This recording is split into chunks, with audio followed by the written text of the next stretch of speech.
ಕೆಟ್ಟು ಬಿದ್ದಿರುವ ಯುಪಿಎಸ್ ಬ್ಯಾಟರಿಗಳಿಂದ ಬೆಳಗೋಡು ನಾಡ ಕಚೇರಿಯಲ್ಲಿ ಸಾರ್ವಜನಿಕರು ತಮ್ಮ ಕೆಲಸಗಳನ್ನು ಮಾಡಿಕೊಳ್ಳಲು ಪರದಾಡುವಂತಾಗಿದೆ ಎಂದು ದಲಿತ ಮುಖಂಡ ಬೆಳಗೋಡು ಬಸವರಾಜ್ ಆರೋಪಿಸಿದ್ದಾರೆ. ಮಳೆಗಾಲದಲ್ಲಿ ಆಗಾಗ್ಗೆ ವಿದ್ಯುತ್ ಕಡಿತವಾಗುವ ಹಿನ್ನೆಲೆಯಲ್ಲಿ ಸಾರ್ವಜನಿಕರ ಸೇವೆಗೆ ಯಾವುದೇ ತೊಂದರೆಯಾಗದಂತೆ ನಾಡ ಕಚೇರಿಗೆ ಯುಪಿಎಸ್ ಬ್ಯಾಟರಿಗಳನ್ನು ಅಳವಡಿಸಲಾಗಿತ್ತು.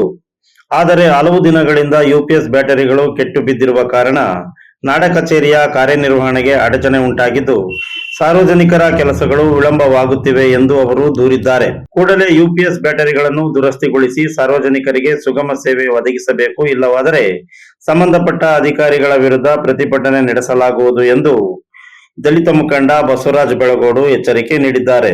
ಕೆಲಸ ಮಾಡತಕ್ಕಂತ ಅಧಿಕಾರಿಗಳು ಸ್ಪಷ್ಟವಾಗಿ ಚೆನ್ನಾಗಿ ಕೆಲಸ ಮಾಡ್ತಾನೆ ಇದ್ದಾರೆ. ಅದರ ಬಗ್ಗೆ ನಾನು ಅಧಿಕಾರಿಗಳನ್ನ ದೂರ್ತಾ ಇಲ್ಲ. ತಹಸೀಲ್ದಾರ್ ಮನವಿ ಕೊಟ್ಟಿದ್ದೀವಿ, ಹೇಳಿದ್ದೀವಿ, ಈ ಕಿವಿಲ್ ಕೇಳ್ತಾರೆ, ಆ ಕಿವಿಲ್ ಬಿಡ್ತಾರೆ. ನಾನು ಇದನ್ನು ಜೈ ಭೀಮ್ ಕ್ರಾಂತಿ ಸೇನೆಯಿಂದ ಒಂದು ಆಡಳಿತ ಮಂಡಳಿಗೆ ಮತ್ತು ಸರ್ಕಾರಕ್ಕೆ ಒಂದು ಎಚ್ಚರಿಕೆಯನ್ನು ಕೊಡ್ತಾ ಇದ್ದೇನೆ.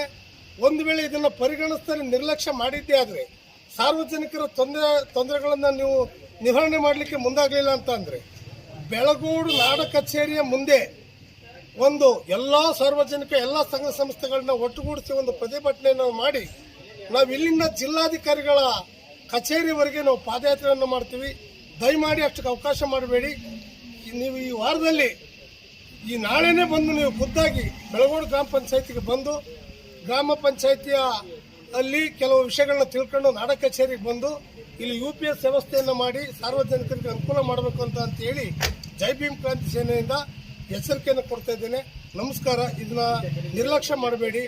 ಆದಷ್ಟು ಬೇಗ ತುರ್ತಾಗಿ ನಮ್ಮ ಪ್ರತಿಭಟನೆಗೆ ಮತ್ತೆ ಕಾಲ್ನಡಿಗೆಯಿಂದ ಮನವಿ ಕೊಡಲಿಕ್ಕೆ ನೀವು ಅವಕಾಶ ಮಾಡಬೇಡಿ ಅಂತ ಹೇಳ್ತಾ ಸರ್ಕಾರಕ್ಕೆ ಮತ್ತು ಆಡಳಿತ ಮಂಡಳಿಗೆ ಮನವಿ ಮಾಡ್ತಾ ಇದ್ದೀನಿ.